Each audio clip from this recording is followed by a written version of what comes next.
నమస్తే, welcome to Shri media. నేను Vishnupriya. September నెల రాశి ఫలితాలు ఎలా ఉన్నాయి, 12 రాశుల వాళ్ళకి సెప్టెంబర్ నెలలో ఎలా ఉందో ఇప్పుడు తెలుసుకునే ప్రయత్నం చేద్దాం. మనతో పాటు ఉన్నారు గురువుగారు లక్ష్మీనారాయణ గారు. గురువుగారితో మాట్లాడి 12 రాశుల యొక్క వివరాలు తెలుసుకుందాం. నమస్తే గురువుగారు. నమస్కారం. ఈ నెలలో సెప్టెంబర్ నెలలో 12 రాశుల వాళ్ళ యొక్క ఫలితాలు ఎలా ఉన్నాయో మనం ఒక్కొక్క రాశి ద్వారా తెలుసుకుందామా గురువుగారు? మంచిది. ముందు రాసులు, గ్రహాలు. ఆ గ్రహాల వల్ల మనకు ఎటువంటి సమస్యలు వస్తున్నాయి, ఆ గ్రహాలు మనల్ని ఇబ్బంది పెట్టడానికి మనం చేసుకుంటున్నటువంటి దోషాలు ఏమిటి, అది ముందు తెలుసుకొని ఈ 12 రాసుల ఫలితాలు చెప్పుకుందాం. మన ప్రవర్తనే మనల్ని గ్రహాలు వేధిస్తున్నాయి అనేది ప్రతి వాళ్ళు ఏం చేస్తున్నారంటే, ఏ గ్రహం బాగాలేదు, ఏ దోషము, దానికి ఏం చేయాలి, గ్రహ దోషాలకే చేస్తున్నారు. కానీ ఈ గ్రహాలు పట్టడానికి తగినటువంటి మనం చేస్తున్నటువంటి దుష్కార్యాల గురించి ఎవరూ ఆలోచించట్లేదు. అవును, వచ్చిన వాటికి పరిహారాలు చూస్తారు, ఎందుకు వస్తున్నాయి అనేది తెలుసుకోవట్లేదు.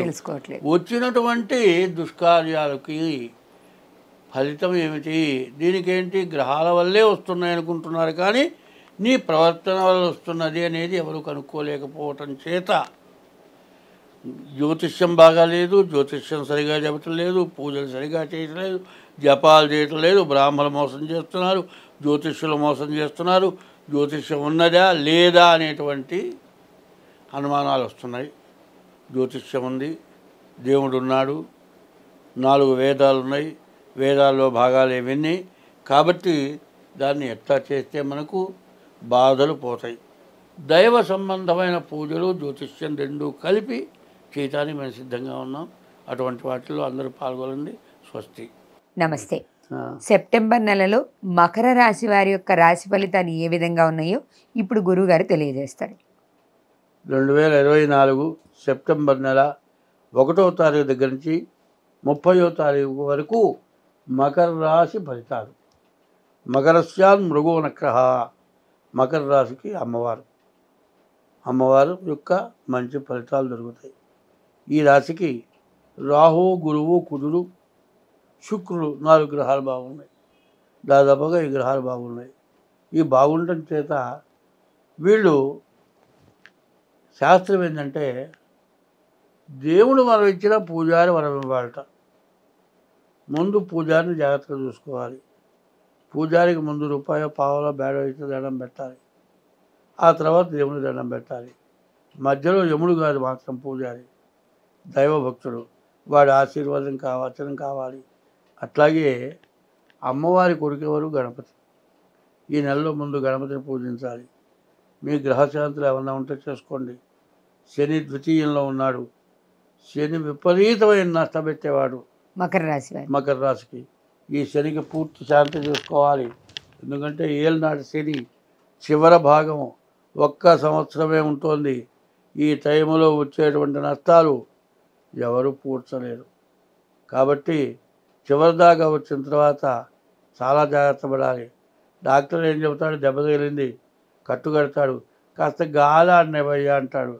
గాలాడిన మనంగానే శుభ్రంగా దాన్ని నీళ్ళు పోసి తడుపుతారు, మట్టి మశానం కలిసి కొడతారు, మళ్ళీ మొదటికొస్తుంది. అట్లా రాకుండా ఉండాలి అంటే శని ద్వితీయంలో ఉన్నాడు. ద్వితీయం ధనవాగ్విత్తం.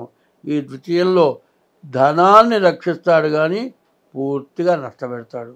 వచ్చిన డబ్బులు నాశనం అయిపోతాయి. కాబట్టి 6ఇంట కుజుడున్నాడు.